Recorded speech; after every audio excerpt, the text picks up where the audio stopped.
அப்பா சீராளா, சிவனடியார் உன்னோட சேர்ந்து சாப்பிடணும்னு ஆசைப்படுற. குழந்தாய், என் கண்மணியே, ஓடி வரமாட்டாயா? எங்க வருவான்? சாமி பார்த்தார்.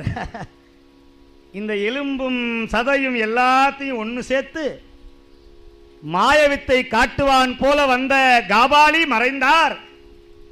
கூட்டத்திலிருந்து புழுதி தெறிக்க ஒடி வந்தார் சீராள தேவநாயன். அப்பா அப்படின்னு ஒடி வந்தாராம். அந்த குழந்தையை பார்த்து கட்டி கூட அணைக்கலையா, அடியார் சாப்பிடணும்னு அந்த குழந்தையை அணைச்சு கொண்டு வந்து வச்சாங்களா. வந்தபோது இலையில மாமிசத்தை காணோம், கபாலியை காணோம், அங்க இருந்த வாழை இலையை காணோம், பானையை காணோம், தண்ணீரை காணோம், எல்லாம் மறைந்தது. ஐயோ, அடியார் எங்கு சென்றார் என்று தேட வானத்திலே விடை வாகனராக சந்தன தையலோடும் தாதியோடும் சரவண பெருமாளோடு பெருமான் விடையில காட்சி கொடுத்தாராம். அப்பா சிறுத்தொண்டா, உன்னை போல